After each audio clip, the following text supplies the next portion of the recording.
তোমার মন ভেঙেছে, খুব কষ্ট পাচ্ছ, মনে হচ্ছে আর কিছু ভাল লাগছে না। আমি জানি ঠিক এই সময়ই তোমাকে সবচেয়ে বেশি একা মনে হয়। তোমার চারপাশে হয়তো সবাই আছে, তবু মনে হয় কেউ নেই, এই কষ্টটা বোঝার মতো কেউ নেই।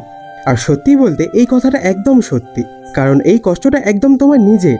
তোমার মন, তোমার স্মৃতি, তোমার আবেগ, এটার ওজন শুধু তুমি বুঝবে, না আমি আর না অন্য কেউ।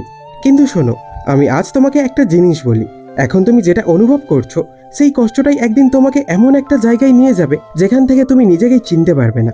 আজ তুমি মনে করছো তুমি ভেঙে গেছো, কিন্তু এই ভাঙাই একদিন তোমাকে গড়ে তুলবে। প্রথমে বলি, কেন এত কষ্ট লাগে? তুমি কি জানো কেন মন ভাঙলে বুকের মধ্যে এমন খালি খালি লাগে?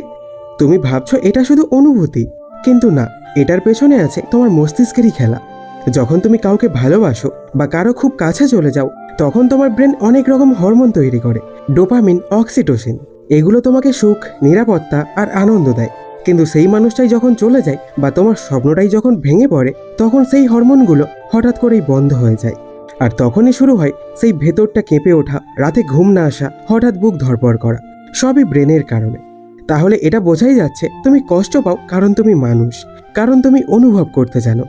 এই কষ্ট থেকে বাঁচতে এখন কি করবে? এখন শোনো, এই জায়গা থেকে কিভাবে বের হবে, কিভাবে এই কষ্টকেই শক্তি বানাবে। প্রথমেই বলি, কষ্টকে লুকিও না। তোমার ভেতরে বলো, হ্যাঁ আমি কষ্টে আছি। কারণ যত বেশি লুকাবে, যত বেশি প্রিটেন্ড করবে আমি তো ঠিক আছি, এই কষ্ট তত বেশি তোমাকে ভেতর থেকে খেয়ে ফেলবে। নিজের মনের কথা লিখে ফেলো। রাতের বেলায় একলা বসে নিজের মনে যা আসছে সব লিখে ফেলো কাগজে বা মোবাইলে। কারণ লেখা মানে শুধু লিখে ফেলা না, এটা আসলে নিজের মনকে বোঝা। তুমি হয়তো প্রথমে ভাববে লিখে কি হবে, কিন্তু যখন লিখবে দেখবে তোমার বুকের মধ্যে পাথরটা একটু একটু করে হালকা হচ্ছে। আর কাগজে লিখে সেটা পুড়িয়ে দিলে দেখবে মন অনেক হালকা হবে। ফেক মোটিভেশন খুঁজে বেরিও না। শুধু ভিডিও দেখে, কোট পড়ে আমি খুব স্ট্রং বললে হবে না যদি মন থেকে না মানো। নিজেকে জোর করে হাসাতে যেও না, বরং কষ্টটাকে অনুভব করো। তোমার চোখ দিয়ে জল পড়লে সেটা থামিও না, কারণ কান্না মানেই তুমি দুর্বল না, বরং তুমি স্ট্রং, তাই কাঁদতে পারো। শরীরকে নাড়া দাও। তুমি যদি এক জায়গায় বসে থাকো, শুধু স্ক্রোল করো, শুধু মনে মনে ভাবো, তাহলে কষ্ট বাড়বেই। তাই শারীরিকভাবে নড়াচড়া করো, হাঁটো, দৌড়াও, যোগা করো, নাচো, যেটা করতে ভালো লাগে সেটাই করো। মনে রাখবে, যখন শরীর নড়ে তখন মনও নড়ে। তখন ব্রেন থেকে এন্ডোরফিন বের হয়, যেটা তোমাকে একটু ভালো রাখে। নতুন কিছু শেখা শুরু করো। কষ্ট পেলে মানুষ নিজের মধ্যে ডুবে যায়, কিন্তু সেই জায়গায় নতুন কিছু শিখলে, সেটা ড্রয়িং হতে পারে, গান হতে পারে, কোডিং হতে পারে, মন ধীরে ধীরে নতুন দিকে যাবে। তোমার মন তখন বুঝতে শিখবে, আমার কষ্ট আছে, কিন্তু আমার কাছে শুধু কষ্টই নেই, আরও অনেক কিছু আছে।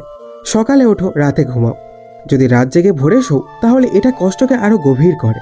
সকালে সূর্যের আলো পেলে মস্তিষ্ক সেরোটোনিন তৈরি করে, যা মুড ভালো করে, হতাশা কমায়। তাই যতই কষ্টে থাকো, নিজের জন্য একটা রুটিন বানাও, সকালে উঠবে, রাতে ঘুমাবে। নিজেকে আড়াল করো না। অনেকেই কষ্ট পেলে আয়নায় মুখ দেখতে ভয় পায়, কারণ সেখানে তারা দেখে চোখ ফোলা, মুখ শুকিয়ে গেছে, আর তখন মনে হয় আমি তো শেষ হয়ে গেছি। কিন্তু শোনো, তুমি শেষ হয়ে যাওনি, তুমি শুধু কষ্টে আছো।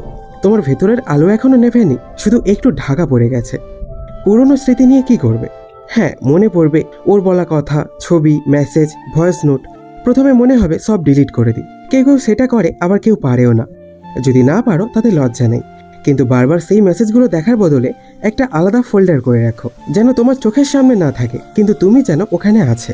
ধীরে ধীরে তুমি নিজেই আর দেখতে চাইবে না। কষ্ট থেকে শেখো। তোমার কষ্ট তোমাকে একটা জিনিস শেখাবে, তুমি কি আসলে শুধু সেই মানুষটার জন্য বেঁচেছিলে, নাকি নিজের জন্যও বাঁচতে পারো? ভেবে দেখো, তুমি কি নিজের স্বপ্ন ভুলে গিয়েছিলে? তুমি কি নিজের মতো করে হাসা ভুলে গিয়েছিলে?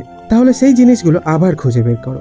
সময় সব ঠিক করে না, শুধু সময় নয়, সময়ের সাথে সাথে তুমি কি করছো সেটাই ঠিক করে। তুমি যদি শুধু বসে বসে কষ্ট চেপে রাখো, 5 বছর পরও মনে হবে আমি এখনও ওর জন্য কাঁদি। কিন্তু এই কষ্টের সময়টাকে কাজে লাগালে 6 মাস, 1 বছর পর হয়তো মনে পড়বে, কিন্তু সেই তীব্র কষ্ট থাকবে না। তোমাকে আবার কে ভালোবাসবে? তুমি ভাবছো এখন কে আমাকে ভালোবাসবে? আমি বলি, তুমি যদি নিজেকে ভালোবাসতে শেখো, তাহলে একদিন ঠিক সেই মানুষটা আসবে যে তোমাকে শুধু ভালোই বাসবে না, বুঝবেও। কিন্তু সেই দিনের আগে নিজেকে ভালোবাসা শেখো, নিজের যোগ্যতা অর্জন করো। ভালোবাসা মানে শুধু সম্পর্ক নয়, ভালোবাসা মানে নিজের জন্য দাঁড়ানো, নিজের স্বপ্নের পাশে থাকা। ভালোবাসা মানে তুমি আকাশ দেখো আর মনে হয় এই পৃথিবীটা খুব সুন্দর। যেদিন তুমি এই অনুভূতিটা ফিরে পাবে, সেদিনই তুমি জিতবে। তোমাকে কেউ কষ্ট দিলে কি করবে? কেউ তোমাকে ছোট করে কথা বললে, ছেড়ে চলে গেলে প্রথমে কষ্ট হবে, এটাই স্বাভাবিক। কিন্তু নিজেকে বোঝাও, ও চলে গেছে, কিন্তু আমার জীবন তো থামেনি। তোমার ভ্যালু অন্য কারোর সাথে থাকার জন্য না, তোমার ভ্যালু তোমার নিজের জন্য। জীবনে ভালো কিছু হওয়ার আগে একটু কষ্ট পেতেই হয়। জীবনে একটু সমস্যা দেখা দেয়, যাতে করে তুমি পরবর্তীতে যা পেতে চলেছ তার জন্য প্রিপেয়ার হয়ে থাকতে পারো। আর একটা কথা মনে রেখো, জীবনে ভালো কিছু পেতে হলে কিছু হারাতে হয়। নতুন জায়গায় ঘুরে আসো, একদিন একা বেরিয়ে পড়ো, কোনো পার্ক, নদীর ধারে, নতুন ক্যাফে, নিজের সাথে সময় কাটাও। তুমি অবাক হয়ে দেখবে একা থেকেও সবসময় একা লাগে না। প্রকৃতি আসলে অনেক কথা বলে, শুধু শোনার জন্য মন চাই। সময় কাটাও বন্ধু বান্ধবীদের সঙ্গে। এই সময় কাউকে পাশে পাওয়ার খুব দরকার হয়। তুমি চাইলে তোমার বন্ধু বান্ধবীদের সঙ্গে সময় কাটাতে পারো। সেখানে হাসি ঠাট্টা মজা সব চলবে। তাতে তোমার সেই কষ্টগুলো অনেকটা দূর হবে। তবে এর পাশে তোমার স্বপ্ন পূরণের জন্য পরিশ্রমও করতে হবে, যাতে তুমি দেখাতে পারো যে হ্যাঁ, আমিও এটা করতে পারি। তো এবার বলবো যে অভ্যাসগুলো তোমাকে বাঁচাবে। সকাল সকাল ঘুম থেকে ওঠা, হাঁটা বা হালকা ব্যায়াম, ডায়েরি লেখা, রাতে 7-8 ঘন্টা ঘুম, দিনে একবার হলেও মন খুলে হাসা, নতুন কিছু শেখা, মোবাইলে অনেক কম সময় দেওয়া, ফ্রেন্ডসদের সাথে সময় কাটানো। এইগুলো ছোট মনে হবে, কিন্তু এটাই আসল ম্যাজিক। মন ভালো করতে জোর করো না, সময় দাও। মন হুট করে ভালো হবে না। আজ মন ভেঙেছে, কাল সকালে হেসে উঠবে এমন না, কিন্তু প্রতিদিন একটু একটু করে বদলাবে। আর একদিন তুমি নিজেই অবাক হবে, এত কষ্টের পরও আমি আবার হাসতে শিখেছি। আর সবশেষে মনে রেখো, তোমার কষ্টকে তুমি অস্বীকার করো না, লুকিও না, তাকে বোঝো, তাকে জায়গা দাও। তারপর ধীরে ধীরে সেই জায়গাটা ছাড়িয়ে দাও। তুমি ভাঙতে পারো, এটা মানবিক, কিন্তু ভাঙা অবস্থাতেই পড়ে থেকে যেও না, কারণ তুমি পারবে।